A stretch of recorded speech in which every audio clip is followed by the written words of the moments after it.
नमः शिवाय। ओम नमः शिवाय।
ओम नमः शिवाय।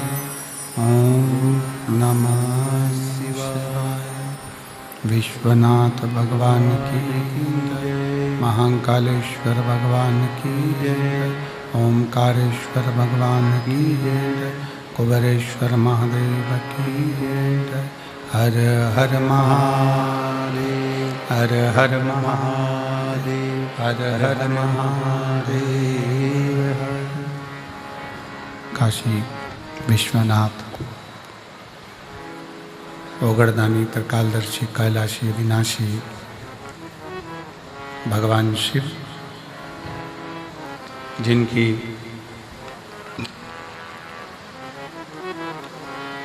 पुनीत पावन शिव महापुराण की कथा संपूर्ण विश्व के कल्याण हेतु बाबा देवादिदेव महादेव की कृपा से, उनकी करुणा उदारता से चल रही है। बठिंडा पंजाब की यह पवित्र पावन भूमि, जहाँ आप और हम सब भगवान शिव की पवित्र आनंदमय रसमय कथा श्रवण कर रहे हैं। कथा के मुख्य यजमान श्री अमरजीत सिंह जी मेहता, अध्यक्ष Punjab cricket association, Shrimati Babita ji Mehta, Shri पदमजीत Singh ji Mehta mayor Bathinda, सपना जी मेहता बठिंडा पंजाब। एक बार जोरदार ताली बजाकर यजमान परिवार के लिए साधुवाद।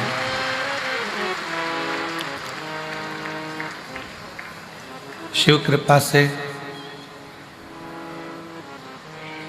भगवान शंकर की उदारता से, उनकी करुणा, उनकी दया से प्रेशर बढ़ाओ। ये पवित्र पावन शिव महापुराण की कथा अपने जीवन की सार्थकता को सिद्ध कर रही है। और तेरी कृपा बिना ना हिले एक भी अणु, लेते हैं सांस तेरी कृपा से तनु तनु। बखान क्या करूं मैं राखों के ढेर का, चपटी बहुत में है खजाना कुबेर का। हे गंगाधार मुक्ति द्वार ओमकार तू, भोले ओमकार तू। आयो शरण तिहारी शंभु तार तार तू। बखान क्या करूं मैं राखों के ढेर का, चपटी भभूत में खजाना कुबेर का। हे गंगाधार मुक्ति द्वार ओमकार तू, भोले ओमकार तू। आयो शरण तिहारी शंभु तार तार तू। शिव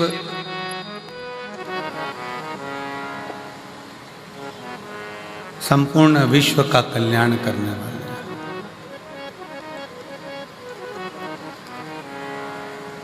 बस देवाधिदेव महादेव को पहचान के नेत्र की जरूरत है।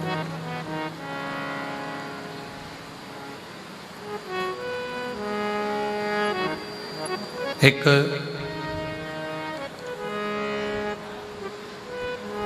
लंबा चलना है ना, बहुत दूर तक अगर जाना है, बहुत लंबा चलना है, और जूता भी आप पहने हुए हो, पाँव में जूता पहने हुए हो, और बहुत लंबा चलना है, उस जूते के अंदर एक छोटा सा बारीक सा अगर कंकर आकर पड़ गया, उसमें आकर गिर गया,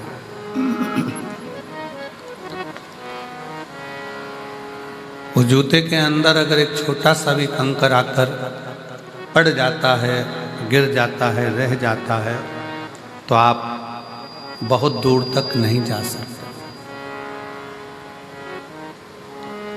कितना भी प्रयास करें,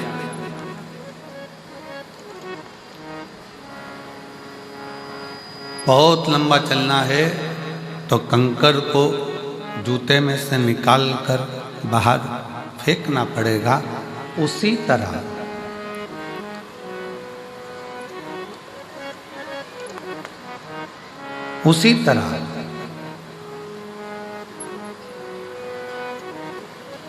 जूते में से अगर कंकर निकाल कर नहीं फेंका तो बहुत लंबा चल नहीं पाओगे।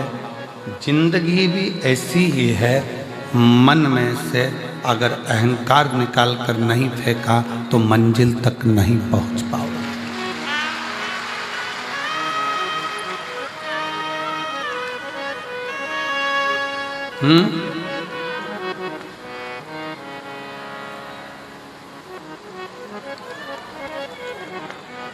मंजिल तक नहीं पहुंच पाओगे। जूते में से कंकर का निकालना जरूरी है और मन से अहंकार का निकालना जरूरी है।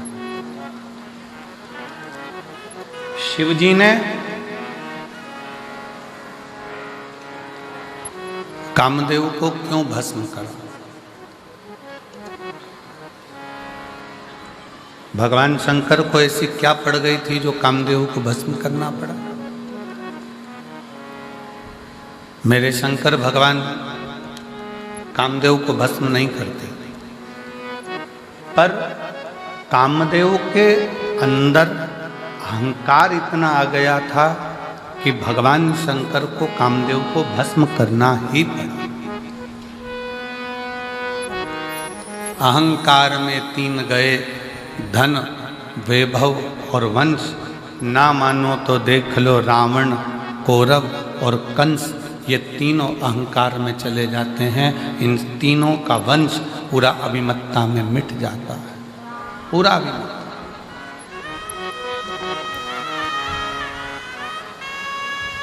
शिव को अभिमत्ता प्रिय नहीं। शंकर भगवान को तुम्हारा अहम, तुम्हारा अहंकार प्रिय नहीं।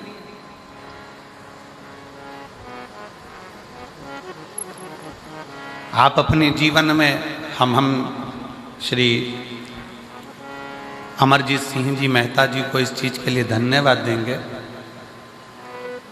कि उनसे जब भी बात करो, चाहे फ़ोन पर बात हो, आशीष जी कराएं, चाहे सामने कभी मिलते हैं, बात होती है, तो हम उनसे कहते हैं कि बाबा की ऐसी कृपा हुई कि भटिंडा में ये दूसरी बार कथा हुई। तो अमरजीत जी हमेशा अपनी भाषा में कहते हैं कि गुरुदेव, ये हम नहीं करा रहे। और मैं उनके बेटे को भी यही कहूँगा, पदम जी को, कि उनके मुख से भी यही शब्द निकलता है कि गुरुदेव, ये कथा, ये सत्संग, ये संगत हम नहीं करा रहे। ये तो कहीं स्वयं भटिंडा की भूमि पर, ये भटिंडा में रहने वाले रहवासियों के कोई पुण्य प्रबल हुए होंगे तो इन्होंने ये कथा करा।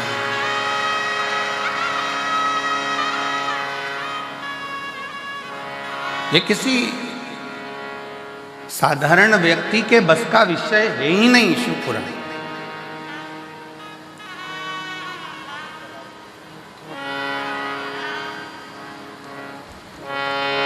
शंकर भगवान की पुराण को करवाने के लिए भगवान शंकर पूरा छलनी से छान लेते हैं और फिर जान लेते हैं कि ये सही है, करवा पाएगा कि नहीं करवा पाएगा, तब करवा पाते हैं। शिव है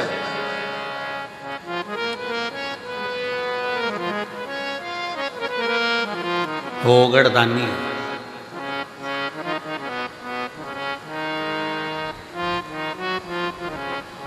जब बात करो अमरजीत जी से, वो एक ही बात कहते हैं मेहता जी की, गुरुजी बाबा करा रहे हैं, कराएं।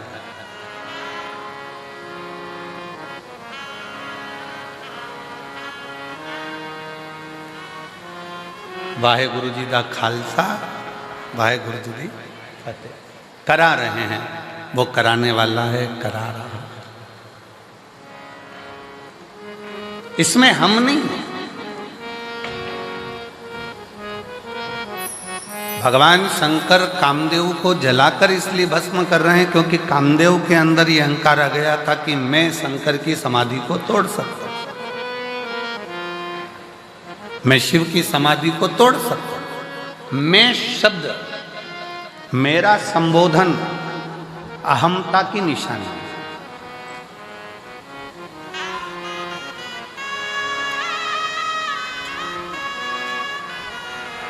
जिस दिन आपके अंदर, कल कथा में कहा था कि जिस दिन आपके अंदर ये आ जाएगा कि मैं दुकान कर रहा हूँ, मैं मकान कर रहा हूँ, मैं गाड़ी चला रहा हूँ, मैं घर चला रहा हूँ, मैं परिवार चला रहा हूँ, मैं रिश्ते निभा रहा हूँ, समझ लेना कि उस दिन अब तुम्हारा थोड़ा थोड़ा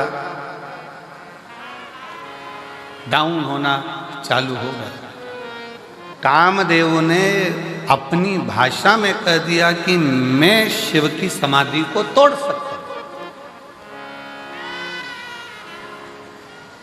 मैं शंकर भगवान की समाधि को तोड़ सकता हूं।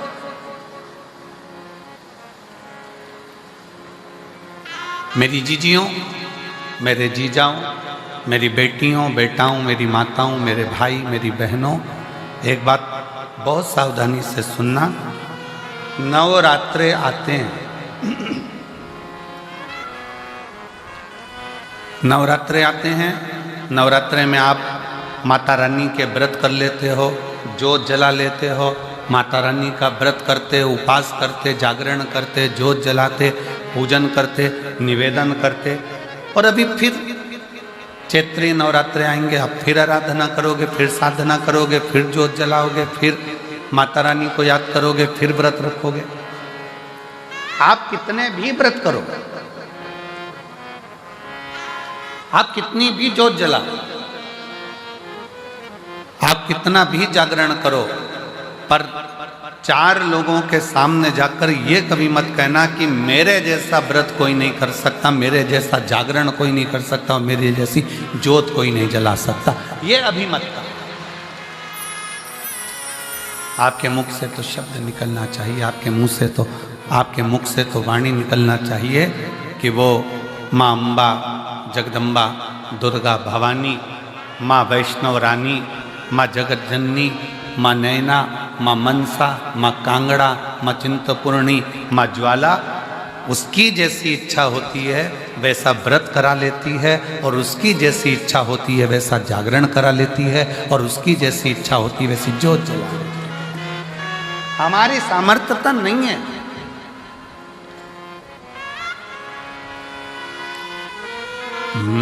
मेरा आपकी कृपा से सब काम हो रहा है, मेरा आपकी कृपा से सब काम हो रहा है। करते हो भोले बाबा मेरा नाम हो रहा है, करते हो भोले बाबा मेरा नाम हो रहा है।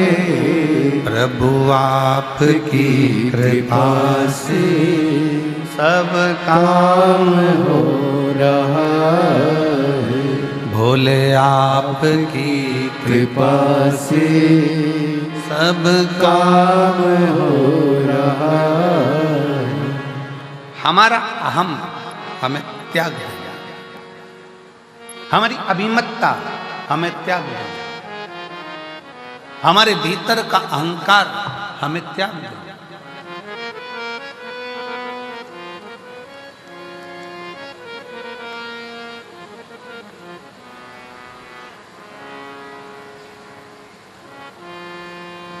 कितना सुंदर गुरु नानक देव जी ने अपनी वाणी में कहा है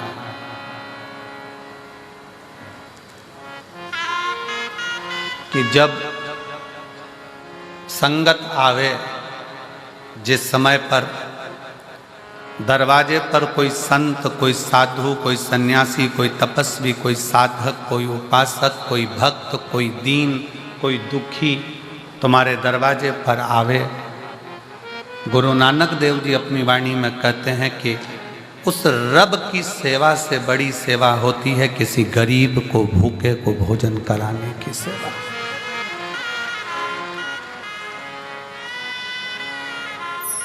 शायद उसी का प्रमाण आज भारत की भूमि के ही नहीं, देश और विदेश के जितने गुरुद्वारे हैं, उन गुरुद्वारे में सबसे बड़ी सेवा होती है लंगर की सेवा। सबसे बड़ी सेवा है लंगर की सेवा। इसलिए शायद भारत की भूमि के ही नहीं, देश और विदेश के सारे गुरुद्वारों में जब लंगर चखने के लिए लोग जाते हैं, लंगर सेवा में लोग जाते हैं, तब ये मानकर सेवा करते हैं कि हम किसी दूसरे की सेवा नहीं कर रहे, हम हमारे रब की सेवा कर रहे हैं, हम हमारे शिव की सेवा कर रहे हैं, हम हमारे भगवान की सेवा कर रहे हैं, कोई दूसरे की नहीं। और मेरी जीजियों, मेरे जीजाओं, मेरी बेटियों, बेटाओं, मेरी माताओं, मेरे भाई, आप इस कथा के पंडाल में जो हजारों लाखों की संख्या में आप लोग पहुँचे हो, अगर यहाँ पर भी आप अगर सेवा कर रहे हो तो ये मत सोचना कि मैं सेवा कर रहा हूँ या मैं सेवा कर रहा हूँ। ये तो मेरे बाबा ने कृपा करी, उनकी करुणा हुई, और उनकी करुणा हुई तो मैं कथा के पंडाल तक पहुँची, और उनकी करुणा हुई तो मैंने किसी प्यासे को पानी पिलाया, भूखे को भोजन कराया। भागवत जी किस किसने सुनी है? हाथ उठाओ जरा। सबने सुनी है? रखो हाथ नीचे। भागवत सुनी होगी तो उसमें एक प्रसंग आता है, भगवान सुदामा और भगवान कृष्ण।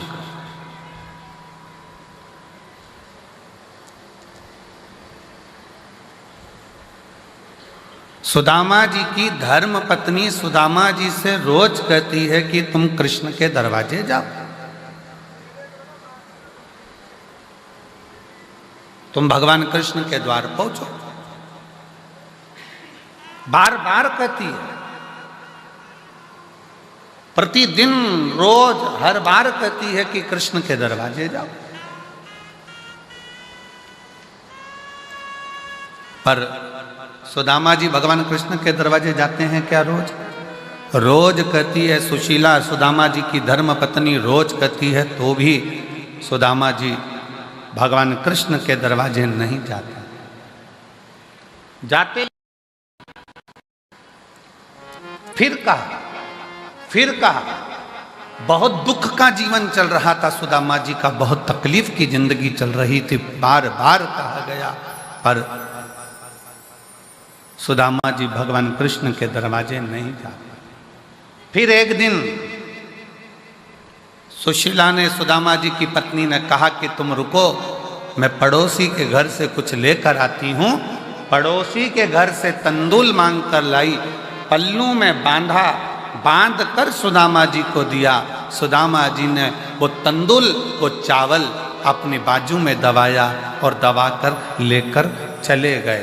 ध्यान देना, सुदामा जी के पल्लू में पुण्यमय तंदूल आया तो सुदामा द्वारकाधीश के पास पहुँचे। शिव महापुराण की कथा कहती है, जब हमारी जिंदगी में कोई पुण्य हमारे पल्ले में आता है, तब जाकर हम शिव महापुराण की कथा तक पहुँच पाते हैं।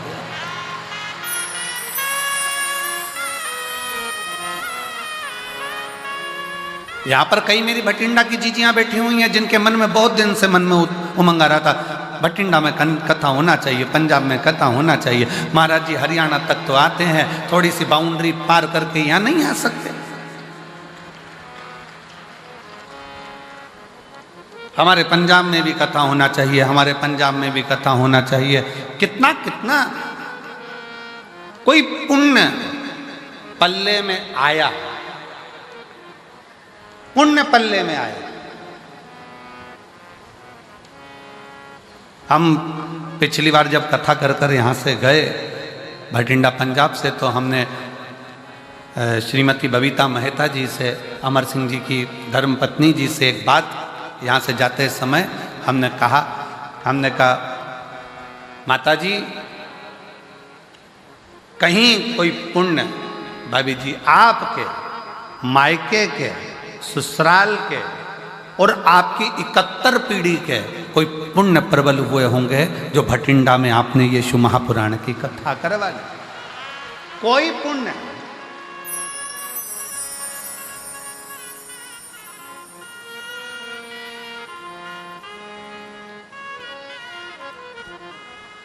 और मैंने तेरे ही भरोसे बाबा तेरे ही भरोसे हवा बिच उड़ती जावांगी बाबा डोर हटो छड़ीला मैं कटी जावांगी भोले मैं तेरी पतंग शंभो में तेरी पतंग हवा बिच उड़ती जागी बाबा डोर हटो छड़ीला में कटी जागी। कोई पुण्य हमारे प्रबल होंगे। सुदामा जी के पल्लू में जो तंदूल पड़ोसन के घर का आया, चावल पड़ोसन के घर का आया, वो तंदूल जो सुदामा जी लेकर गए, पड़ोसन के घर का पुण्य सुदामा जी के पल्लू में आ गया और वो पुण्य इतना प्रबल था कि उस पुण्य के बल पर सुदामा जी द्वारकाधीश के सामने जाकर खड़े हो गए। हमको इधर पंजाब का तो नहीं मालूम, पर हमारे मध्य प्रदेश में एक रीति चलती है कि दिवाली के समय पर, होली के समय पर, बैसाखी के समय पर, लोहड़ी के समय पर हमारे उधर ऐसी रीत चलती है कि हमारे घर से मिठाई दूसरे के घर जाती है और दूसरे के घर से मिठाई हमारे घर आती है। अब हमें पंजाब का तो नहीं मालूम, पर हमारे उधर तो ये रीत चलती है। इधर भी चलती है क्या? इधर भी है। अच्छा, फिर तो तुम हमारे जैसे ही और हम तुम्हारे जैसे, ठीक है।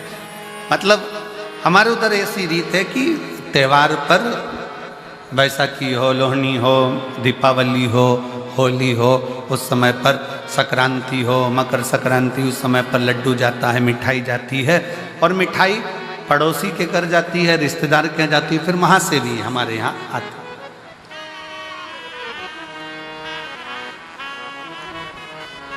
और जितनी अच्छी अपने घर की नहीं लगती उतनी पड़ोसी के घर की लगती है। हमारी मासी जी के यहाँ से आई, मामा जी के यहाँ से आई, काका जी के यहाँ से आई, काकी जी के यहाँ से आई, वहां से आई। अच्छा, ऐसा प्रसंग नहीं है कि पड़ोसी के घर की ही मिठाई ठीक लगे, अपने घर भी अच्छी बनती है, पर ऐसा लगता है कि वहां से आई है।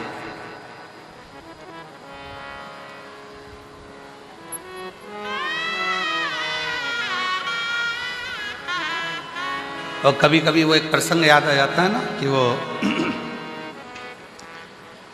एक लड़के के पिताजी मर गए। लड़के की माँ ने कहा, बेटा चल हरिद्वार में चल के पिंडदान करना, चल। माँ और लड़का दोनों हरिद्वार पहुंच गए। घाट पे पंडित जी ने पिंडदान करवाया।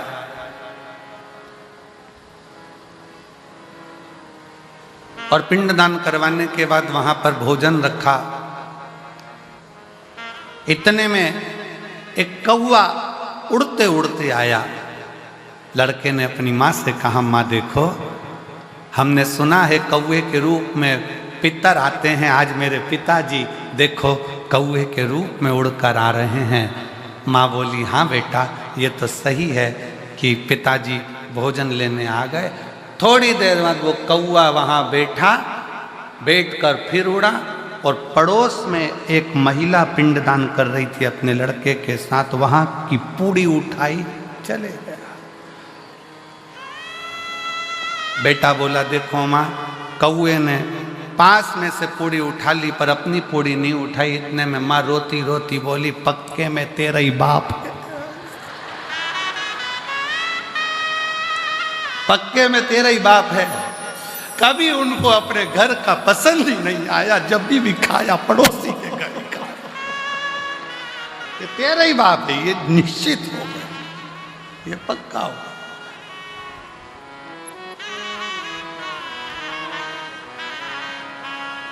अब हमारे उधर की एक रीत है कि भाई मिठाई यहां से आई, वहां से दी, वहां से आई, वहां से दी, आया।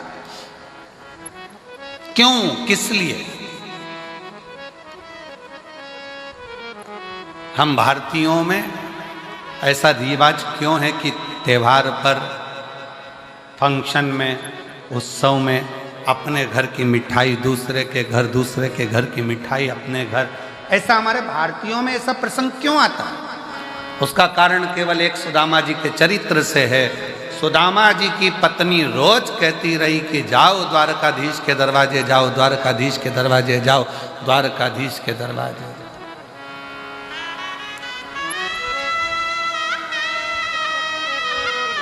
और सुदामा रोज विचार करते हैं कि जाऊंगा। अच्छा, सुदामा जी की पत्नी जैसी दुनिया में किसी की पत्नी भी नहीं हो सकती। कथाकारों भले सुदामा जी की पत्नी को थोड़ा सा गुस्सेल बताते हैं, क्रोधीला बताते हैं, पर शिव महापुराण की कथा कहती है सुदामा जी की पत्नी जैसी दुनिया में कोई पत्नी नहीं हो सकती, जो अपने पति से रोज कहती है जाओ द्वारकाधीश के दरवाजे जाओ, जाओ द्वारकानाथ के दरवाजे जाओ, जाओ द्वारकाधीश के दरवाजे जाओ। दुनिया में ऐसी पत्नी कम होती है जो अपने पति को रोज भगवान शंकर के मंदिर भेज दे। दुनिया में ऐसी पत्नी कम होती हैं जो रोज अपने पति को भगवान के दरवाजे पर भेज दे, सत्संग में भेज दे। सुबह से सुदामा जी की पत्नी उठती थी और रोज कहती थी द्वारकाधीश के पास जाओ, और एक आज की पत्नी सुबह से उठते से कहती है जाओ दूध की थैली लिया।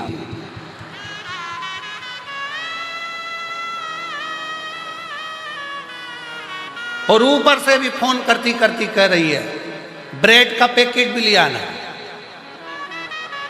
और सुनो, आते आते आते आते देखिए ना, थोड़ा वो पार्लर वाली 3 दिन पहले गई थी, आई कि नहीं आई। और पति बेचारा डिप्रेशन में आ गया, इसके टेंशन।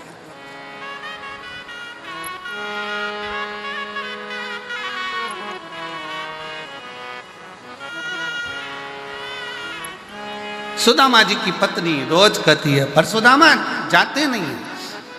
शिव महापुराण की कथा कहती है जब तक पल्ले में पुण्य एकाग्रित नहीं होगा तब तक भगवान के दरवाजे, सत्संग में गुरु के दरवाजे तब तक आप नहीं पहुंच सकते जब तक आपके पल्लू में पुण्य ना हो।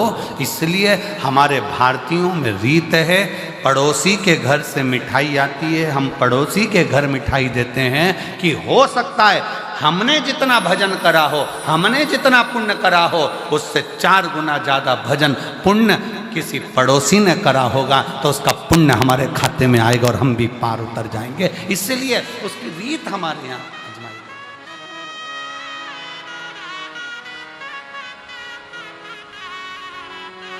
और मेरे भोले तेरा सहारा है,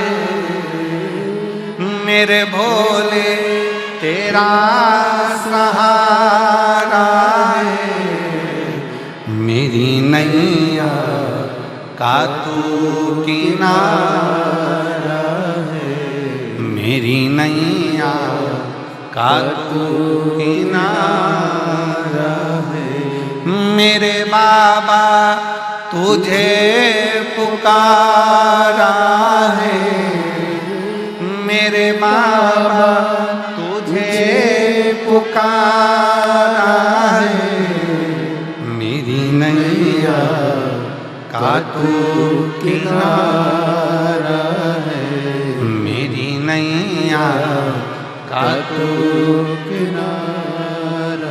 हमारे पल्लू में अगर पुण्य है तो हम सत्संग में गए हैं, हमारे पल्लू में अगर पुण्य है तो हम गुरुद्वारे गए हैं, हमारे पल्लू में अगर पुण्य है तो हम शिव के द्वारे गए हैं, हमारे पल्लू में अगर पुण्य है तो हम माता रानी का दर्शन करने गए हैं, हमारे पल्लू में अगर पुण्य है तो हम भगवान का भजन कर रहे हैं। अगर पुण्य नहीं है तो हम भजन भी नहीं कर सकते।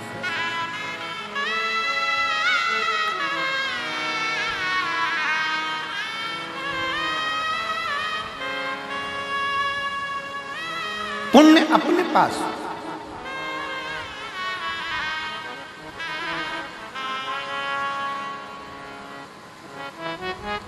अब पुण्य कैसे कमाओगे? शिव महापुराण की कथा कहती है, हमने पहले भी कथा में कहा, ये कौन सा हाथ है? सीधा हाथ। ये कौन सा हाथ है? जम के बोलो, उल्टा। पुण्य का काम कैसे करते हो? जम के बोलो जरा, सीधे हाथ से। एक दिन इस उल्टे हाथ को बड़ा बुरा लगा कि जो भी कुछ करे तो यही करे, हवन करे तो ये, दान करे तो ये, पुण्य करे तो ये, सत्कर्म करे तो ये, अपन तो बेकार में पैदा हुआ। इस उल्टे हाथ को थोड़ा सा बुरा लगा। एक ही एक बहू अगर सब काम करे तो दूसरी बहू को तो बुरा लगता ही कि बताओ, सास एक ही एक को पूछ रही है, सास एक ही एक को काम बता रही है, हम तो बुरे, हमारा क्या काम? इस हाथ को बड़ा बुरा लगा कि मैं काहे के लिए पैदा हुआ, क्या काम का मैं? जब सीधा ही सीधा हाथ सब काम करे, हवन करे, पूजन करे, अर्चना करे, दान करे, भोजन करे, सब कुछ करे, सीधे हाथ से ही करे, ये उल्टा तो किसी काम का नहीं है। एक दिन ये उल्टा हाथ एक गुरु के पास पहुंच गया और गुरु जी से कहा, गुरुदेव, भगवान ने मुझे पैदा ही क्यों करा? मैं किसी काम का ही नहीं हूँ, सारा पुण्य तो इसके खाते में जा रहा है, मैं करूँ तो करूँ क्या? इतने में गुरु ने कहा, चिंता मत कर, तेरा नाम उल्टा हाथ है, मतलब तू किसी काम का नहीं है। फिर भी अगर तू एक काम कर, जो सीधा हाथ काम करे ना, तो तू इसको टच कर लिया कर। टच करेगा तो वो पुण्य के साथ तुझे भी थोड़ा थोड़ा पुण्य मिलना प्रारंभ हो जाएगा और तेरा कृतार्थ, तेरा कल्याण हो जाए। ये आप सब लोग क्या कर रहे हो? अगर अमरजीत सिंह मेहता जी कथा करा रहे हैं या उनकी पूरी टीम कथा करा रही है, तो उनके साथ सब मिलकर क्या कर रहे हो? थोड़ा थोड़ा टच कर कर, भैया कराओ, भैया होन दो, भैया हम भी करेंगे सेवा, भैया हम भी करेंगे। ये सब एक दूसरे को टच करा तो वो कहते हैं ना कि डीपी से कनेक्शन चला और डीपी से कनेक्शन चलते चलते चलते चलते सारे बल्ब जल गए। उसी तरह आपकी भी जिंदगी का उजाला आपने स्वयं कर लिया, स्वयं।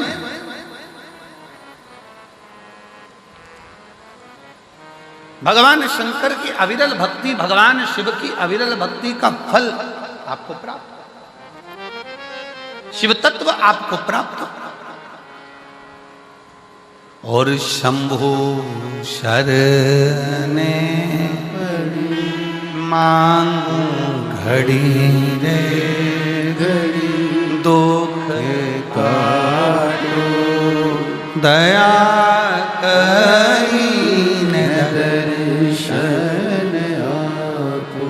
अगर हम बहुत बड़ा आयोजन नहीं कर सकते, हम बहुत बड़ा कार्य नहीं कर सकते, हम बहुत बड़ा उत्सव नहीं कर सकते, तो जो बड़ा उत्सव, बड़ा कार्य अपने नगर में, अपने शहर में कोई सत्कर्म हो रहा हो, कोई सेवा का काम हो रहा हो, तो अपन नहीं कर सकते तो कम से कम जाकर खड़े होकर इस शरीर के द्वारा थोड़ा सा भी स्पर्श कर लेंगे तो उससे भी अपन पार उतर सकते हैं, पार लग सकते हैं।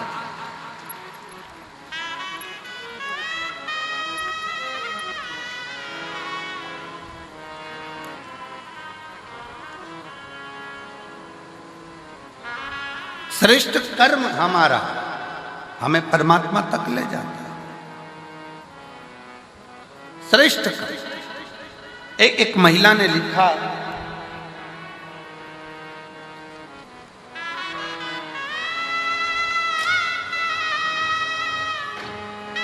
मैं बबीता, काम्बोज, सहारनपुर। सहारनपुर कहाँ पर है? यही है आसपास है, यूपी सहारनपुर। सहारनपुर की रहने वाली हूँ, कहीं बैठी हो आप ही हैं, आ जाओ, बेलपत्र लेकर के आ जाओ। मैं सहारनपुर की रहने वाली हूँ, बबीता कंबोज। मेरा मोबाइल नंबर ये है। गुरुदेव, मैं वर्णन करना चाहती हूँ जब पहला कोविड आया था 19 का, तब मेरे पति को कोविड हुआ और उनकी दोनों आंखें चली गई। दोनों आंखों से दिखना बंद हो गया। डॉक्टरों ने जांच करी। जांच करने पर डॉक्टरों ने कह दिया कि वो कोविड के कारण इनकी आंखों की नली सूख गई है, उसके कारण इनकी आंखों की रोशनी मुश्किल है कि आए। एक जगह पर दिखाया, मन नहीं माना। तब हम फिर चंडीगढ़ ले गए। चंडीगढ़ में पीजीआई में दिखाया, गुड़गांव में दिखाया, हरिद्वार में दिखाया, दिल्ली में दिखाया। ऐसे जगह जगह पर हम हमारे पति को लेकर गए, पर डॉक्टरों ने मना कर दिया कि इनकी आँख जो कोविड का असर हुआ है उसके कारणवश इनके दोनों नेत्र की नसें सूख चुकी है, ये रोशनी अब आएगी। किसी ने चेन्नई का कहा, वहां दिखाया, पर रोशनी आंखों की नहीं है। अब आखिरी में हम हार गए। तब किससे कहें? हमारी एक परिचित ने कहा कि टीवी पर कथा आती है, 1 बजे वो सियोर वाला महाराज कथा कहता है, शिव पुराण चलती है, तुम्हारे पति को भी सुनाओ, तुम भी सुनो। हमने कथा सुनना प्रारंभ करा और कथा सुनते सुनते हमने शिवजी पर जल चढ़ाना प्रारंभ करा। जल चढ़ाया हुआ अपने पति की आंखों पर लगा देते, बेलपत्री खिला देते। तब अपनी पड़ोसन से कहा कि तुम, पति तो नहीं जा सकता, क्या तुम मेरे साथ सीहोर चलोगी? हम हमारी पड़ोसन के कहने पर उसके साथ सीहोर गए। वहाँ से कंकर शंकर की पूजन करी, रुद्राक्ष लिया और वहाँ से रुद्राक्ष लेकर आए। तांबे के कलश में रुद्राक्ष को गलाते, शिव जी पर चढ़ा देते, शंकर का चढ़ा जल अपने पति को पिला भी देते, आंखों में लगा भी देते। ऐसा करते करते 19 में आंख गई, 20 में नहीं आई, 21 में नहीं आई, 22 में नहीं आई। ऐसा क्रम करते हुए जब 23 आया तब हमने कथा सुनी और बाबा की ऐसी कृपा हो गई कि बाबा की करुणा से आज मेरे पति पूर्ण तरह से देखना प्रारंभ कर दिए और उनकी आंखों ने काम करना प्रारंभ कर दिया। अब वो अपना काम स्वयं कर लेते हैं, मोटरसाइकिल भी चला लेते हैं और बाबा की कृपा उनने देखना चालू कर दिया। मैं शिव जी को प्रणाम करने के लिए यहाँ आई हूँ। मेरा नाम बबीता कंबोज, सहारनपुर की रहने वाली हूँ। मेरा मोबाइल नंबर ये है। शिव तत्व किसको कहते हैं?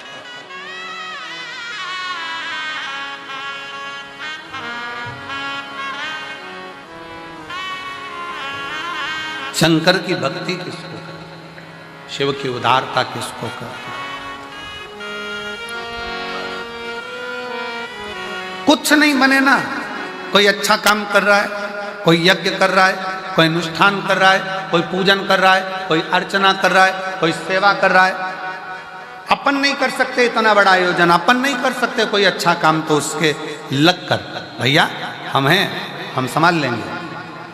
कोई काम ना दीजिए तो खाली पानी की बोतल हम उठा लेंगे, हम कचरा उठा लेंगे, पर हमें सेवा करना।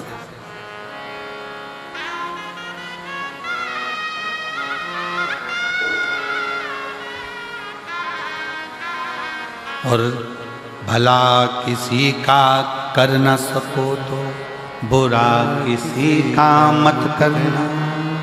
फूल नहीं बन सकते तो फिर कांटे बनकर मत देना। अच्छा करिए, अच्छी सोच रखिए, अच्छे विचार रखिए।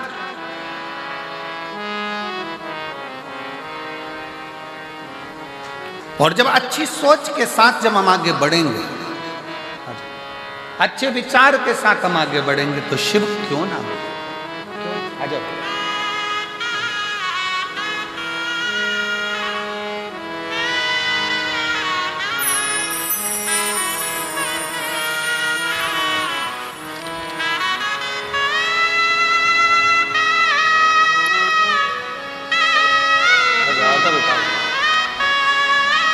रोते नहीं, अब तो आँख के आगे बाबा की कृपा है ना, रोना, आंसू पहले पोछो, आंसू पोछो।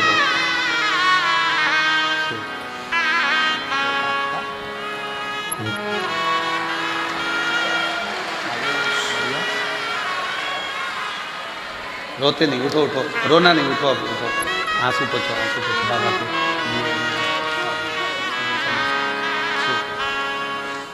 पति की आंखें पहले कोविड में चली गई, देखना बंद कर दिया, नेत्र नहीं।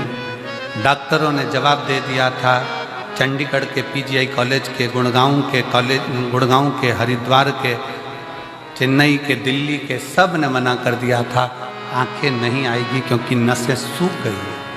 पर अरे तेरा ही दिया मैंने खाया पिया है, तेरा शुक्रिया है, तेरा शुक्रिया है। अब वो मोटरसाइकिल भी चलाते हैं, अपना काम भी करते हैं और दुकान भी संभाल लेते हैं। अब उनको पूरा दिखना प्रारंभ हो गया। ये शिव है।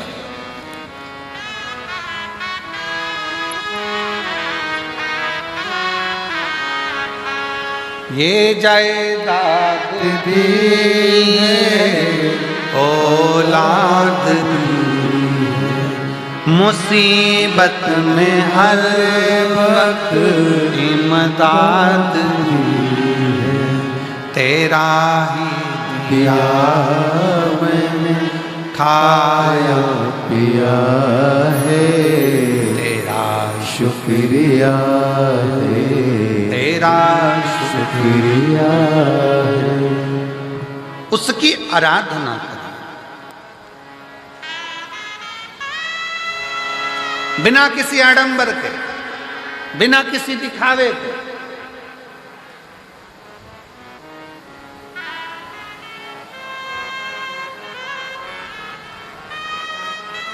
केवल एक विश्वास, एक भरोसा, एक विश्वास, एक भरोसा, और उस विश्वास और भरोसे के बल पर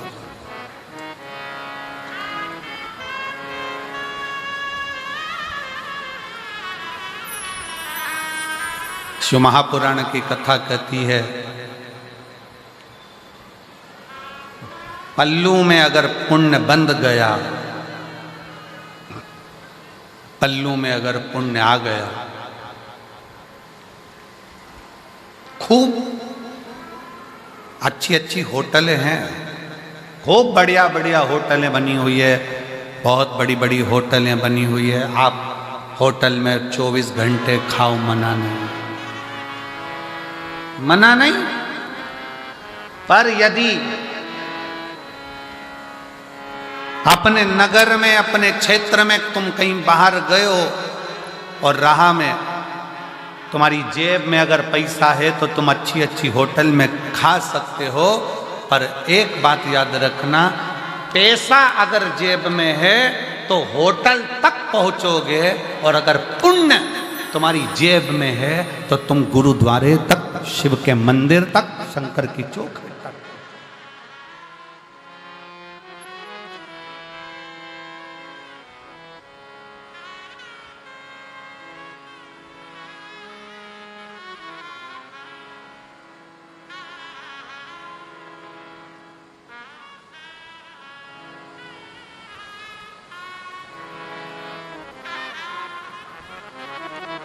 जेब में है तो पहुंच। एक बार की बात है, लगभग 15 साल हो गए होंगे, 15 साल से भी लगभग ज़्यादा हो गए होंगे, 15-16 साल के करीब में हो गए होंगे। हम बद्रीनाथ जा रहे थे, बद्रीनाथ जाते जाते बीच में रास्ता में थोड़ा सा पहाड़ पर्वत धंस गया हो और निकलने का रास्ता बंद हो गया।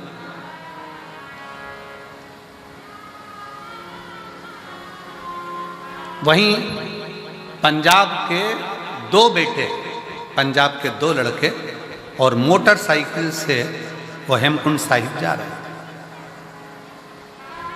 और पंजाब के वो दोनों बेटे जो हेमकुंड साहिब जा रहे थे, उन्होंने देखा कि यहाँ रास्ता बंद पड़ा हुआ है और सब लोग परेशान हैं, बच्चे भी परेशान हैं। वो दोनों लड़के गाड़ी को खड़ा करे, मोटरसाइकिल को साइड में, बुलेट को, और वो दोनों लड़कों ने तुरंत पत्थर उठा कर उस रास्ते को क्लीन करा। रास्ता साफ कर। जब रास्ता साफ हो गया तब हम नीचे उतरकर उन दोनों बेटों के पास में गए और हमने उन दोनों बच्चों से कहा, हमने कहा कि भाई तुम्हारी मोटरसाइकिल पर, बुलेट पर तो इतने सारे कपड़े भी नहीं है, इतना सारा सामान भी नहीं है, फिर आप इतने ठंड में ऊपर जा रहे हो हेमकुंड साहिब के लिए, तो कैसे जाओगे? तो कहा महाराज जी वहां सारी व्यवस्था है, सब व्यवस्था। फिर हमने उन बच्चों से कहा, हमने कहा कि बेटा एक बात तो पक्की है कि तुम्हारी जेब में नोट की गड्डी हो चाहे ना हो, पर तुम्हारे दिल में पुण्य की गड्डी बहुत बड़ी पड़ी है, इसलिए बाबा बुला रहा। जब पुण्य प्रबल होता है तब जाकर कोई सतमार्ग तक पहुंचता है, पुण्य प्रबल होता है तब कोई अच्छा काम कर पाता है, पुण्य प्रबल होता है तब कोई भूखे को भोजन करा पाता है, पुण्य प्रबल होता है तब किसी के घर में अतिथि मेहमान आते हैं, पुण्य प्रबल होता है तब किसी के दरवाजे पर कोई भूखा पहुंचता है। और अगर पाप प्रबल होते हैं तो दुनिया के लोग दूर हटते चले जाते हैं, केवल दारू कुट्टे पास में आते चले जाते हैं। केवल नशा, चाहे वो मदिरा का हो, जुए का हो, व्यसन का हो, स्त्री का हो, किसी भी तरह का नशेला व्यक्ति तुम्हारे से जुड़ते चले जा रहा है और भगवान दूर हटते चले जा रहे हैं। पहले मन करता था जाकर अरदास करने पहुंच जाते थे, पहले मन करता था तो मंदिर तक पहुंच जाते थे, पहले मन करता था गुरुद्वारे तक पहुंच जाते थे, पहले मन करता था तीर्थ तक पहुंच जाते थे। अब भगवान ने धन भी दे दिया, गाड़ी भी दे दी, ड्राइवर भी दे दिया, सत्ता भी दे दी, वैभव भी दे दिया, और भगवान के दरवाजे तक पहुंच नहीं पा रहे हो। समझ लेना कि धन तो बढ़ गया पर पुण्य खत्म होता चले गया, इसलिए परमात्मा दूर हटता चला गया। आप जितने बैठे हो अपने दिल पर हाथ रखकर बताना, पहले परिस्थिति डाउन थी, थोड़ा परिस्थिति बेकार थी, तब तीर्थ भी बहुत जाते थे, लोग तुम्हारे यहाँ आते भी बहुत थे, मिलने वाले भी बहुत आते थे, रिश्तेदार भी बहुत आते थे, कोई अच्छा काम होता था तो वो सब तुम्हारे यहाँ हो जाता था, पूजन, सत्यनारायण कथा, हवन, यज्ञ, क्यारी, माता की चौकी, जोत आदि आदि सब हो जाता था, वाणी जी हो जाती थी, जो कुछ करना चाहते थे वो सब तुम्हारे घर पर होता था। अब जैसे जैसे घर बड़ा हुआ, महल बड़ा हुआ, गाड़ियाँ बढ़ी, मोहल्ले में सब कुछ तुम्हारी अटारी हवेली सब बन गई, और धीरे धीरे अब पुण्य का काम कम होता चला जा रहा है। समझ लेना कि हमारा पुण्य समाप्त हो गया, इसलिए हमसे भगवान की पूजन पाठ आराधना संगत भी दूर होती चली जा रही। क्यों हो रही है? वो नजदीक आना चाहिए।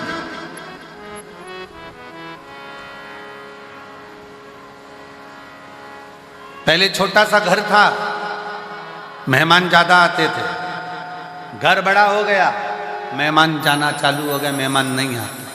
कारण क्या है? घर तो बड़ा हो गया पर दिल बड़ा करना भूल गए, मन बड़ा करना भूल गए।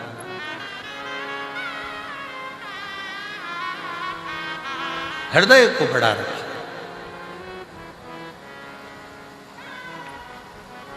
मन को बड़ा रखिए, दिल को बड़ा रखिए। और जब हृदय बड़ा हो, एक पत्र है देखिए बड़ा सुंदर,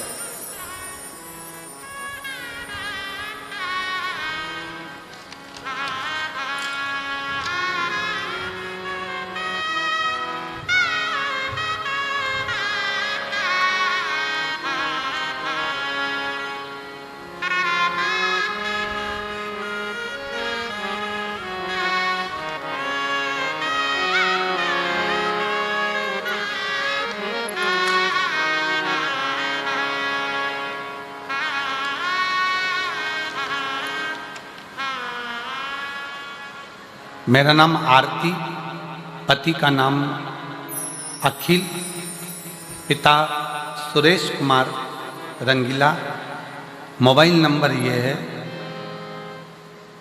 निवासी नूरपुरा ढाणी, तहसील सादुल शहर, जिला गंगानगर, राजस्थान से आई हैं। कहीं बैठी हैं? आ जाओ बच्चे को। गुरुजी, एक लोटे जल का मैं क्या वर्णन करूं। मेरी पहली शादी को 7 साल हो गए थे, संतान नहीं थी, तो मेरे बच्चे नहीं हुए। इस कारण मुझे आड़ा टेढ़ा कह कहकर मेरे पति ने और मेरे ससुराल वालों ने मेरा तलाक करा दिया।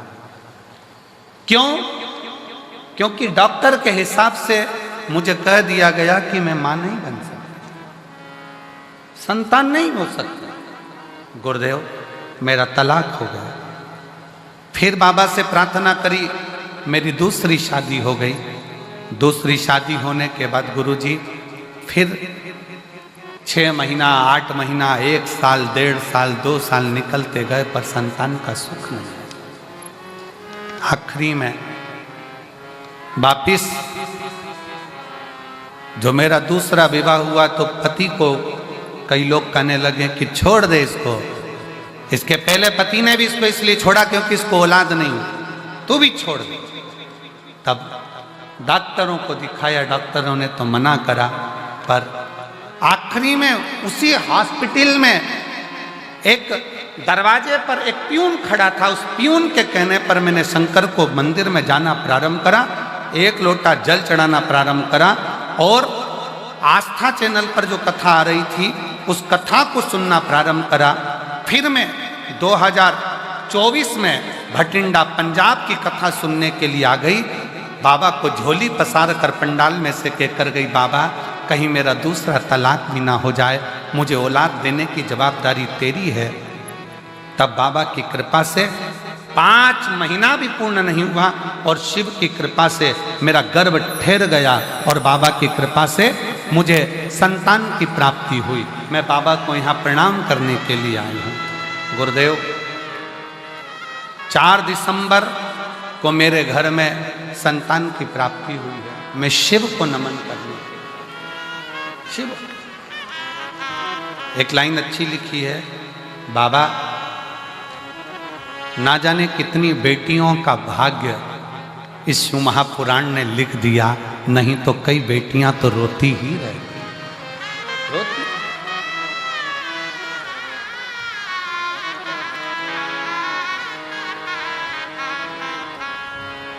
फिर निवेदन करूंगा, ना जाने कौन सा पुण्य अमरजीत जी, बबीता भाभी जी को, पदमजीत जी को बहुत बहुत साधुवाद दूंगा। ना जाने कौन सा पुण्य आपका और ना जाने कौन सा पुण्य इस भटिंडा वालों का प्रबल हुआ होगा जो शिव महापुराण की कथा इस भटिंडा पंजाब में पहुंची। पुण्य है ये हमारा।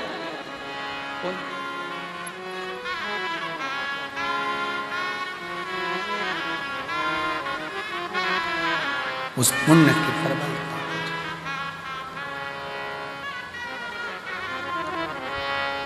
जब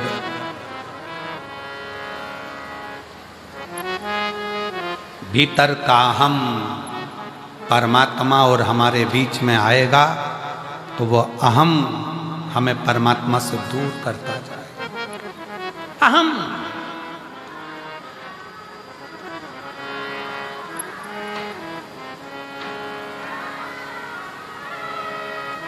कल परिवार में से खबर आई कि एक मांगलिक कार्य है और उस मांगलिक कार्य को 11 तारीख का वो मांगलिक कार्य है तो उसमें आना जरूरी है और परिवार का कार्य। तो हमने अमरजीत जी से कहा कि भैया आशीष को खबर करी कि ये मैसेज अमरजीत जी को दे दो कि कथा जो 7 दिन की है वो कथा 5 दिन में पूर्ण करेंगे और कथा जो 12 तारीख को पूर्ण होना थी वो 10 तारीख को हम पूर्ण करके 10 तारीख को हमें निकलना पड़ेगा। 11 तारीख और 12 तारीख का 2 दिन का परिवार में कार्य है और बहुत जरूरी है उसमें जाना। अब वो खबर पद्म बेटा को मिली और पद्म बेटा पद्मजीत जी मेहता आशीष के पास आए कि आशीष भैया बात करना है। कहा क्या? कहे गुरुजी से बोलो ना कि 7 दिन की पूरी कथा करें। गुरुजी 5 दिन की कर रहे हैं। हमने आशीष जी से कहा कि पदम को बोलो, बाबा फिर बुलाएगा। जो 5 दिन अगर मिले हैं ना, तो ये 5 दिन भी अपनी झोली इतनी भर लो कि अगले वर्ष फिर बाबा कृपा कर दे। इतनी कृपा। ये 5 दिन भी अगर मिले हैं तो जीवन के वो लक्ष्य बनाकर, वो आनंद बनाकर सुनो। और मेरा फिर भटिंडा वासियों से निवेदन है, आज कथा का दूसरा दिन हो गया, 3 दिन की कथा और है आपके पास में। ऐसा झोली पसार कर सुनना कि मेरे बाबा अगली बार हमें इतना देना कि हम भी शिव महापुराण की कथा इस भटिंडा शहर में करा सकते। ऐसी कृपा। श्रवण करो दिल से। पुण्य प्रबल होता है तब कहीं भगवान शंकर की कथा, कहीं गुरु की वाणी, कहीं संत की वाणी अपने जीवन में आती है, अपने जीवन। इसलिए निवेदन है, भटिंडा में जो लोग कथा श्रवण करने आ रहे हैं पंजाब में, वो ध्यान रखेंगे कि कथा 6 तारीख से चालू हुई है, वो 10 तारीख को विराम होगी। और आखिरी दिन की जो कथा है वो समय आप लोगों को तो हमेशा मालूम ही है। कौन सा समय रहता है? सुबह 8 बजे से 11 बजे तक समय रहता है। 11 बजे कथा विराम होकर मेरा बाबा आपकी झोलियां भरकर यहाँ से विदा लेकर चले जाते हैं।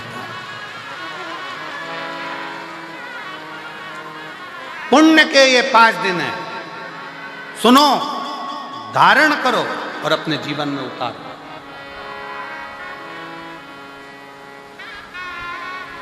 और ये कथा यहाँ पर 10 तारीख को विराम हो जाएगी। फिर कथा, अगली कथा की जो जानकारी है, कई लोग कहे अगली कथा की जानकारी, तो 21 तारीख से 27 मार्च तक, 21 मार्च से 27 मार्च तक जसपुर छत्तीसगढ़ की पावन धरा पर 1 बजे से 4 बजे तक जसपुर छत्तीसगढ़ में शिव महापुराण की कथा 7 दिवसीय होगी। जसपुर वाले, छत्तीसगढ़ वाले को बहुत बहुत बधाई हो। उसके बाद में राजस्थान वालों को बधाई दे रहा हूँ कि 11 तारीख से 17 अप्रैल तक, 11 अप्रैल से 17 अप्रैल तक रतनगढ़ राजस्थान में शिव महापुराण की कथा हो। 11 अप्रैल से 17 अप्रैल तक रतनगढ़ राजस्थान वालों को बधाई हो जो कथा मिली है। और बिहार वालों को भी बधाई दूंगा जिनको कथा 21 अप्रैल से 27 अप्रैल तक सिंहेश्वर बिहार में कथा होगी। उसके लिए बिहार वासियों को बहुत बहुत बधाई हो, बिहार के रहवासियों को बधाई हो। ये सभी कथाओं के क्रम चले। शिव तत्व है, उसको धारण 5 दिन है भटिंडा के पास में। इसको दिल से, आनंद से, जितनी सेवा से, जितने भजन से, जितनी भक्ति से श्रवण कर सकते हो और जितने प्रेम से बाबा को पुकार सकते हो, पुकार।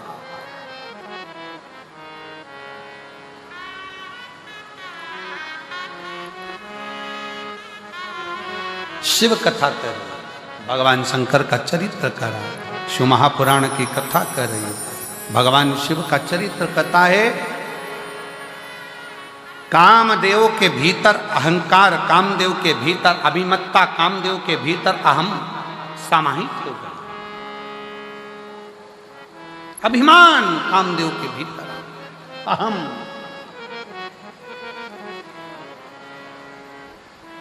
और जब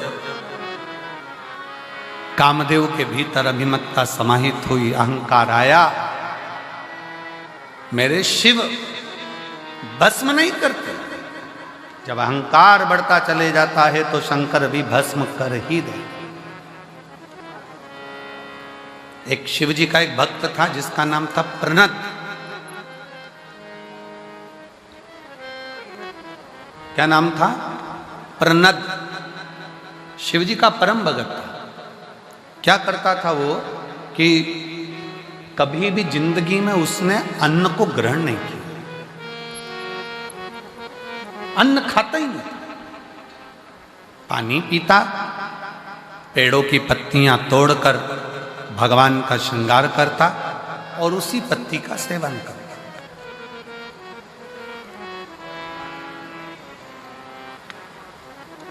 कभी अन्न को उसने छुआ ही नहीं। केवल शंकर भगवान को जल अर्पित करना, शंकर भगवान को बेल अर्पित करना, भगवान शंकर को बेलपत्र चढ़ा देना, भगवान शंकर के ऊपर श्रृंगार कर देना पत्तियों का, उसी पत्तियों को उठाकर उसको खा लेना।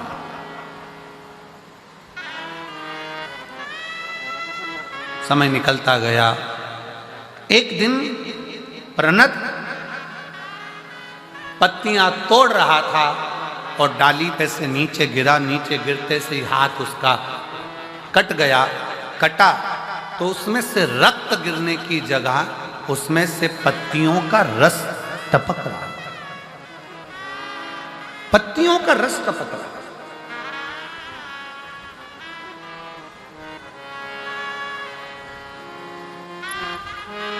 और जब पत्तियों का रस टपकते उस प्रणत ने देखा तो बड़ा खुश हुआ और खुश होकर आज चिल्ला चिल्ला कर कहने लगा कि मैंने अन्न को छोड़ा था, केवल पत्तियों का सेवन करा था, इसलिए मेरे शरीर में अब रक्त बचा ही नहीं। अब मेरे शरीर में केवल केवल पत्तियों का रस है, उसके सिवाय कुछ नहीं। अब जिस शंकर की वो आराधना करता था, जिस शिव की वो आराधना करता था, वो आराधना भी, क्योंकि उसके अंदर रक्त ही खत्म हो गया, वो तो पत्तियों के रस उसके शरीर में से टपक रहा है, तो उसके अंदर अहंकार आ गया, अभिमान आ गया। अभी आपको कथा में कहा था कि माता रानी की चौकी लगाओ, व्रत करो, आराधना करो, तुम कुछ भी करो, तुम्हारी साधना करो, शंकर के मंदिर जाओ, एक लोटा जल चढ़ाओ, चाहे गुरुद्वारे में जाकर सेवा कर रहे हो, चाहे तुम कोई भी सेवा कर रहे हो, चाहे लंगर की सेवा कर रहे हो, चाहे भंडारा कर रहे हो, पानी पिला रहे हो, झाड़ू लगा रहे हो, पोछा लगा रहे हो, पर तुम अपनी सेवा का गुणगान किसी से मत करो। अपने भीतर के अहंकार को अपने अंदर से निकाल कर बाहर फेंक दो। जब अहंकार अपने अंदर से निकल कर बाहर जाएगा तो निश्चित है कि परमात्मा को मिलने में देरी नहीं लग पाएगी। परमात्मा को मिलने में देरी नहीं होगी।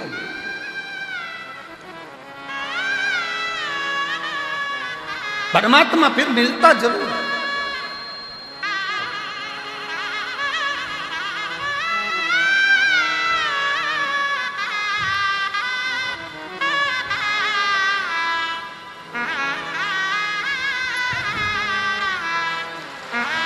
शंभो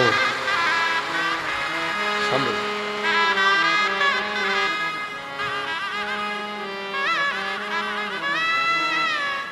जोरदार ताली बजाकर साधु।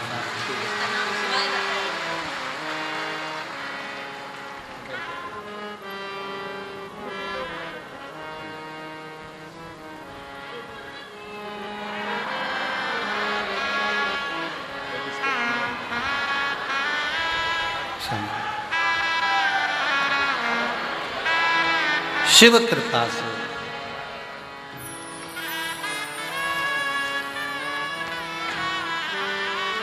आरती, पति का नाम अखिल, नूरपुरा ढाणी, सादुल शहर तहसील, गंगानगर, राजस्थान की है।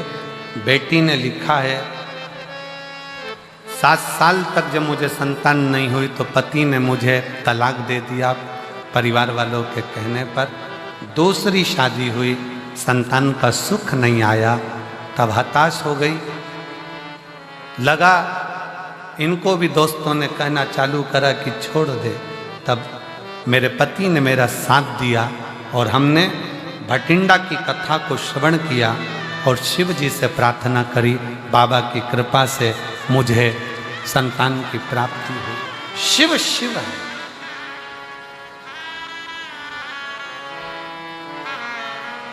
शंकर शंकर, वो देने में देरी नहीं करता। विश्वास प्रबल रखिए, भरोसा प्रबल रखिए, और सबसे मूल है आपका विश्वास। प्रणत भीतर से अहंकार उत्पन्न कर लिया। प्रणत रनत के अंदर अभिमान आ गया कि मैं सब कुछ कर सकता। अब मेरे अंदर शरीर में रक्त नहीं है, अब मेरे शरीर में खून नहीं, मेरे शरीर में जो पत्तियां मैंने खाई है उसका रस है। मैंने खुद अपने शरीर का ऐसा निर्माण कर लिया। अहंकार आ गया, अभिमान।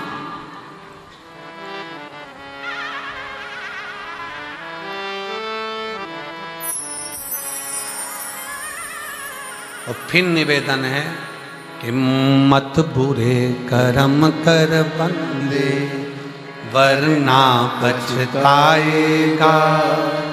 भगवान की आंखों से बच नहीं पाएगा, तू बच नहीं पाएगा।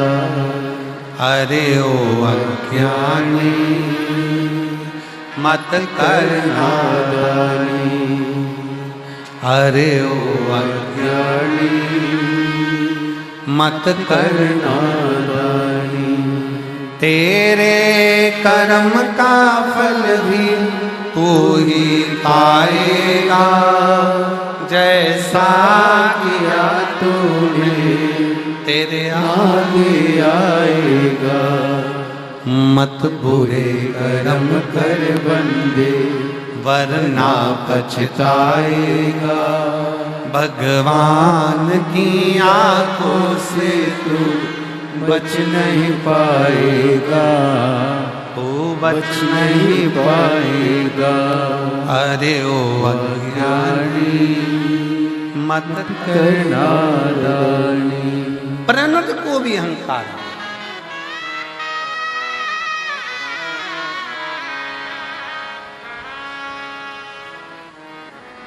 जो भगवान की भक्ति करने वाले हैं,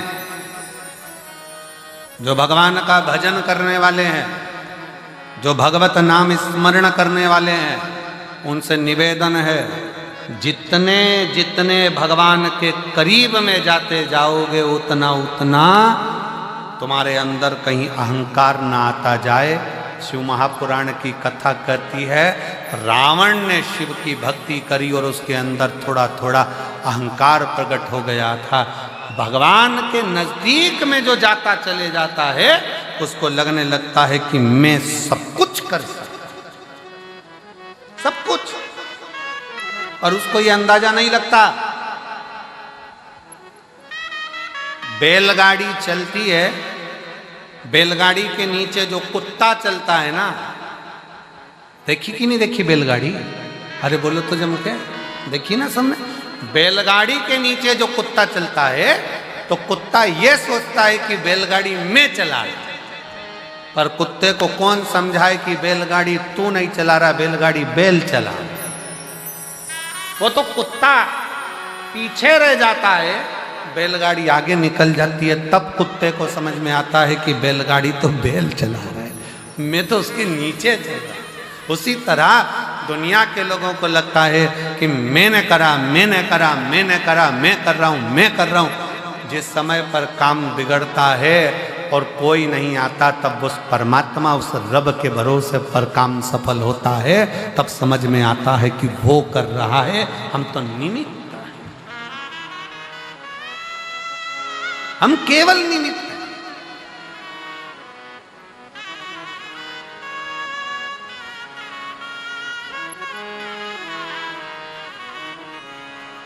ओ पालनहारे निर्गुण हो तुमरे बिना हमरा कौन नहीं। हमारी उलझन सुलझाओ भगवन तुमरे बिना हमरा कौन नहीं। तुमरे बिना हमरा कौन नहीं। कौन होगा?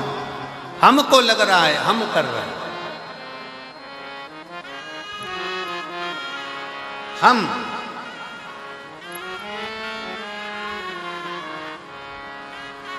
एक दिन एक सेठ जी ने कहा अपने परिवार वालों को देखकर मेरे परिवार के लोग मुझे कितना प्यार करते हैं। ऐसे कई बैठे हैं जो कहते हैं मेरा पोता, मेरी पोती, मेरी पत्नी, मेरा बेटा, मेरी बहू, मेरा घर, मेरी पत्नी।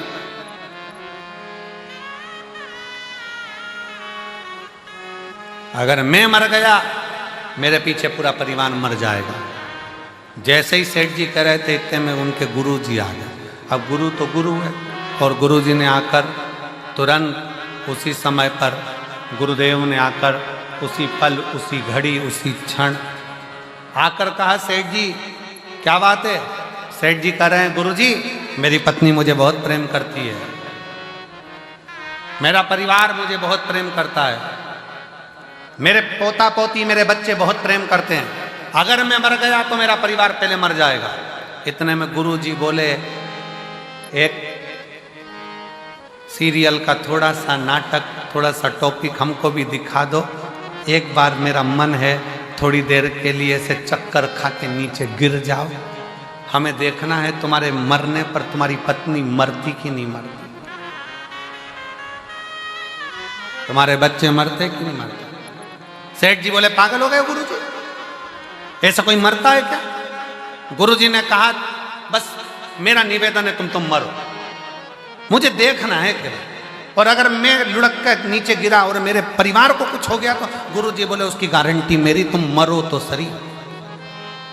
अब इतने में सेठ जी बोले ऐसे कोई मरता है। गुरु जी बोले बस तुम तो ऐसे चक्कर खा के नीचे गिर जाओ, मैं डॉक्टर को बुलवाऊंगा, उसको कह दूंगा डॉक्टर साहब तुम तो कह दो मर गया, और डॉक्टर को भी बाजू में रखूंगा, तुम चिंता मत करो, बस तुम तो देखना कि तुम्हारी पत्नी और बच्चे मर गए मेरे पत्नी बच्चे मेरे चक्कर में, तो वो मैं सब कर लूंगा, तुम तो मरो।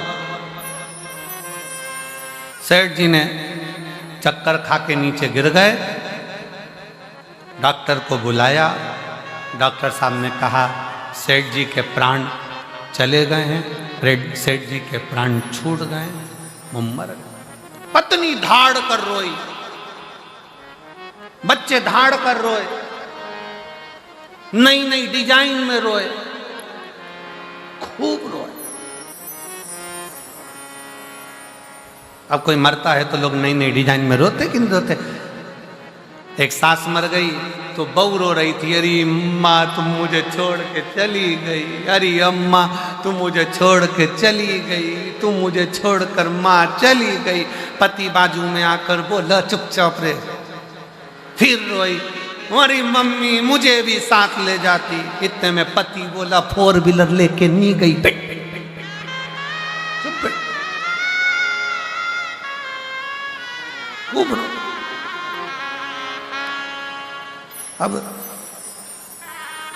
पत्नी रोई खूब चिल्ला चिल्ला कर। गुरुजी ने पूछा क्या हो गया।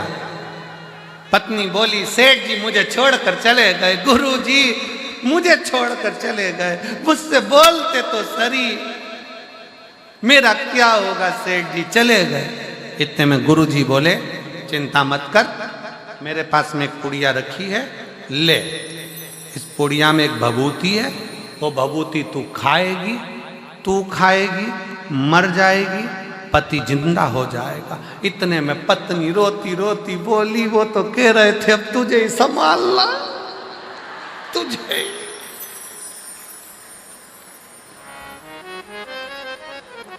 पति सो रहा था, उसने थोड़ी सी आंख जैसी खोली, मन में सोचा मैंने तो ऐसा कभी नहीं बोला। उठने वाला था, इतने में गुरुजी ने चिमटा खोल दिया, पड़े रहे, पड़े। थोड़ी देर बाद बेटा रोया। गुरुजी ने पूछा क्यों रो रहा है। पिताजी चले, पिताजी। ये भी नहीं बताया कि किससे कितना लेना था। बाप को लग रहा है मर गया, वो नहीं दिख रहा, लेनदारी की पड़ गई। तू क्यों रो रहा है। पिताजी ने तो कहे ये ले बूटी, तू खा ले, तू खाएगा तू मर जाएगा, तेरा बाप तेरा पिता जिंदा हो जाएगा। इतने में बेटा रोते रोते बोला पिताजी कह रहे थे बेटा सारी दुकान अब तुझे ही देखना है, इनको शांति से जान दो, पिताजी को जान। बाप गुस्से में लाल हो गया। पिता गुस्से में लाल। छोटा सा पोता रो रहा था। तू क्यों रो रहा है? मेरे दादाजी चले गए। गुरुजी ने कहा ले ये पुड़िया तू खा, तू खाएगा तू मर जाएगा, दादाजी जिंदा हो जाएंगे। इतने में छोटा सा पोता गुरुजी के पास गोदी में आके बैठ गया। ओ गुरुजी तुम खा जाओ ना, तुम खाओगे दादाजी जिंदा हो जाएंगे, तुम मुंह पर।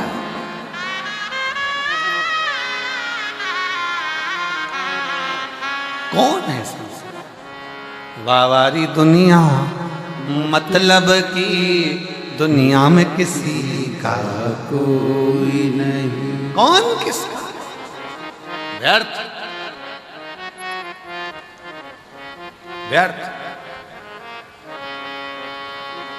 इसलिए निवेदन है महाराज, मेरे बाबा के दरबार में सबका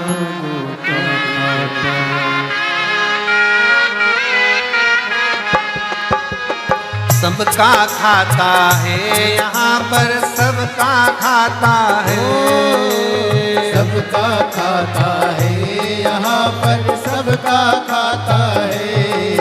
ओ सबका खाता है, यहाँ पर सबका खाता है, सबका खाता है, यहाँ पर सबका खाता है। शिव लहरी के दरबार में सबका खाता है, शिव लहरी के दरबार में सबका खाता है। भोले बाबा के दरबार में सबका खाता है, भोले बाबा के दरबार में सबका खाता है। शंभो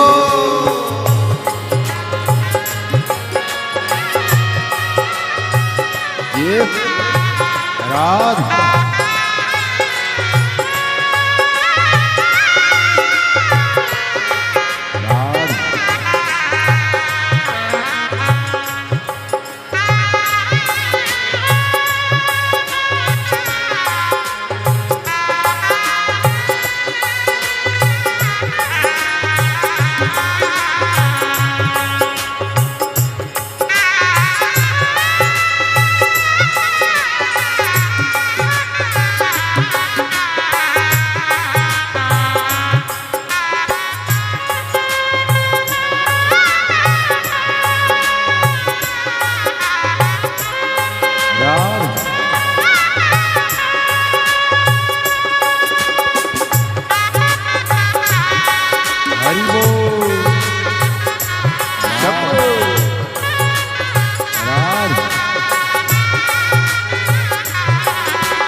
अमीर हो चाहे गरीब हो उनको एक समान, उनको एक समान, उनको एक समान।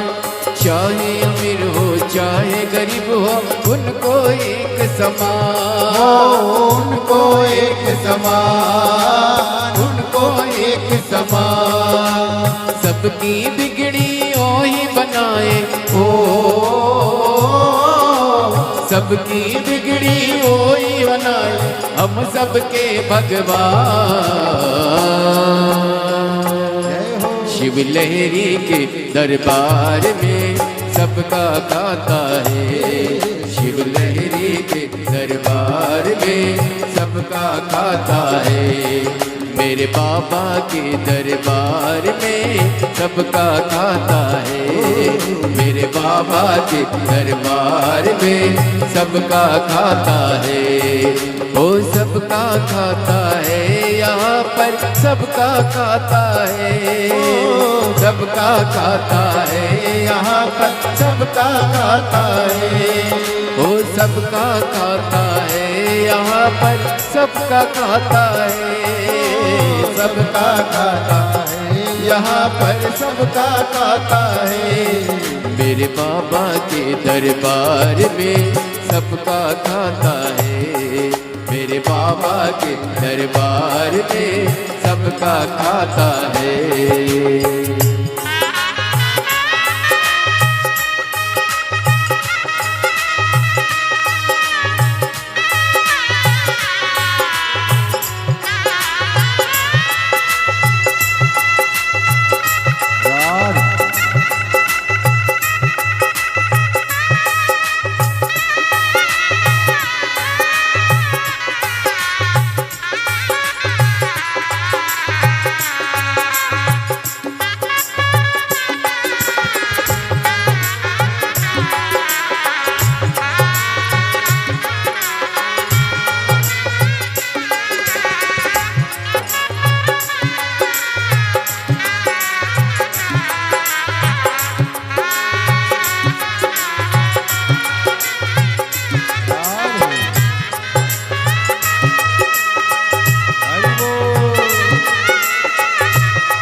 मत कर तू इंसान, मत कर तू इंसान, मत कर तू इंसान। बस धर्म किए जा धन की इच्छा मत कर तू इंसान, मत कर तू इंसान, मत कर तू इंसान। जैसा तेरा कर्म है वैसा हो, जैसा तेरा कर्म है वैसा फल देता भगवान। मेरे पापा के दरबार में सबका खाता है, मेरे पापा के दरबार में सबका खाता है। शिव लहरी के दरबार में सबका खाता है, शिव लहरी के दरबार में सबका खाता है। ओ सबका खाता है, यहाँ पर सबका खाता है, सबका खाता है, यहाँ पर सबका खाता है। भोले बाबा के दरबार में सबका खाता है, भोले बाबा के दरबार में सबका खाता है।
समझ ले मानो तू है 2 दिन का मेहमान, 2 दिन का मेहमान, 2 दिन का मेहमान। वो देख समझ ले मानो तू है 2 दिन का मेहमान, 2 दिन का मेहमान, 2 दिन का मेहमान।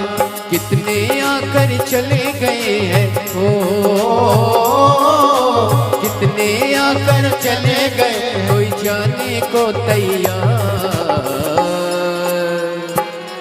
मेरे बाबा के दरबार में सबका खाता है, मेरे बाबा के दरबार में सबका खाता है, भोले बाबा के दरबार में सबका खाता है, भोले बाबा के दरबार में सबका खाता है।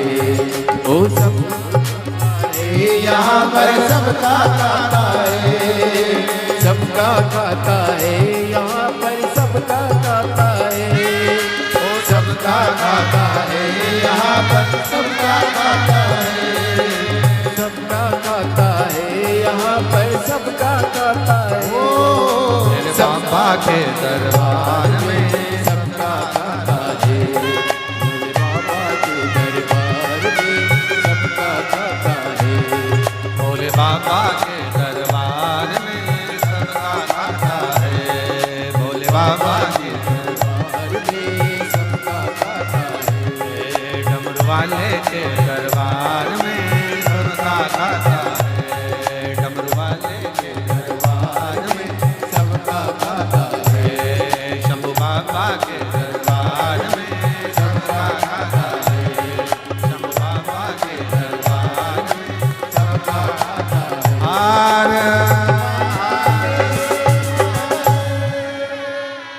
अपने स्थान पर बैठकर भगवान शिव से अपने मन का भाव अवश्य कहें, दिल से प्रार्थना करें, निवेदन करें, परिषद दिल से प्रार्थना करें, निवेदन करें, विनय करें, विनती करें और बाबा को अपने मन का भाव अवश्य कहें। जहाँ जगह मिले वहाँ बैठकर शिव जी को हृदय से प्रार्थना करें।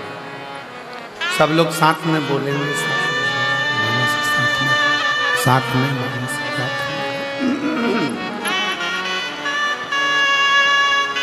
हृदय से बाबा को विनय करें, निवेदन करें, प्रार्थना करें।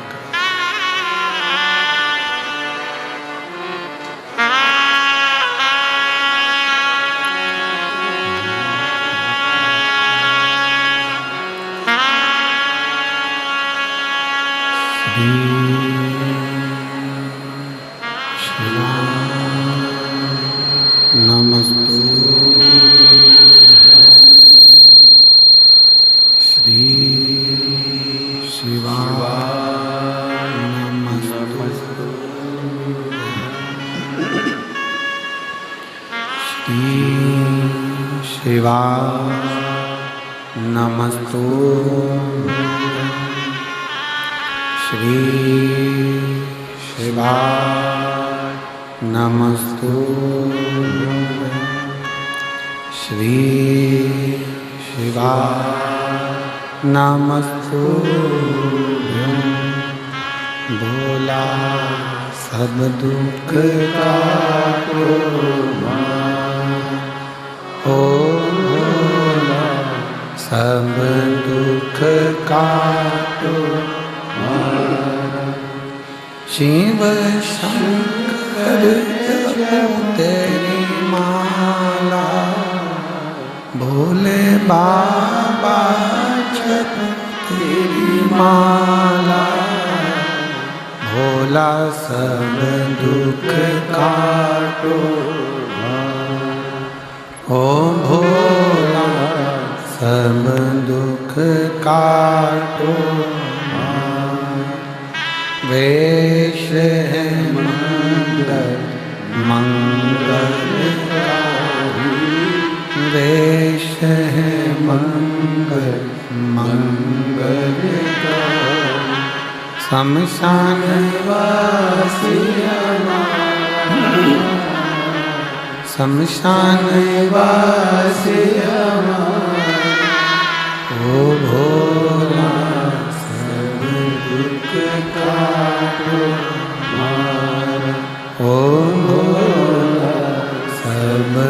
दुख कारो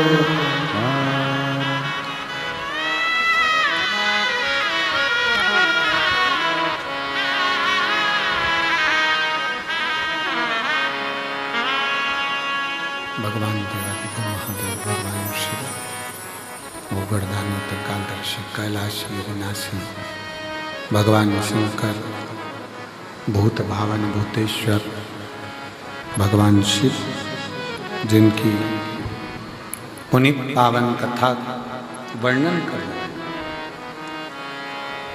अहम को दूर पटक कर अहंकार को दूर फेंक कर ईश्वर के करीब में जब आओगे तो ईश्वर आपको स्वीकार करेगा।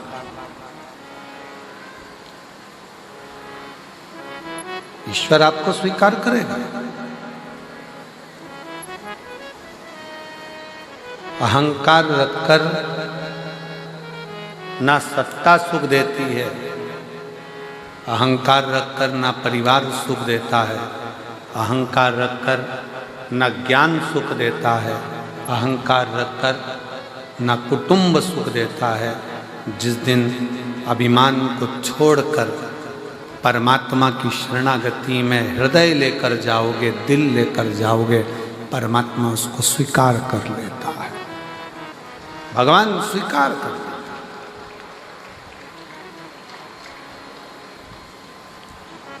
कामदेव के भीतर का अभिमान अहंकार कामदेव को भस्म कराता है।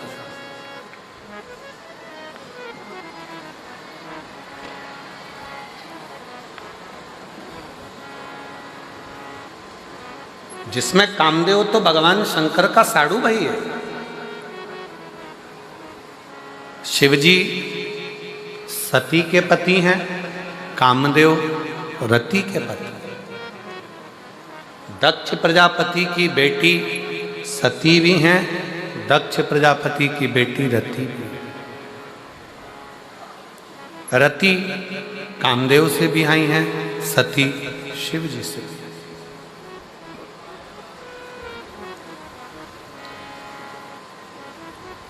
पर अहंकार, अभिमान, अहमता ये बर्बाद कर देते, बर्बाद। जिस समय आपके मुख से मैं मेरा मेरा मेरा निकलना प्रारंभ हो जाए, समझ लेना कि व्यर्थ। गुरु नानक देव जी महाराज जी का एक चरित्र बड़ा सुंदर आता है। बाल्य अवस्था थी गुरु नानक देव जी की, और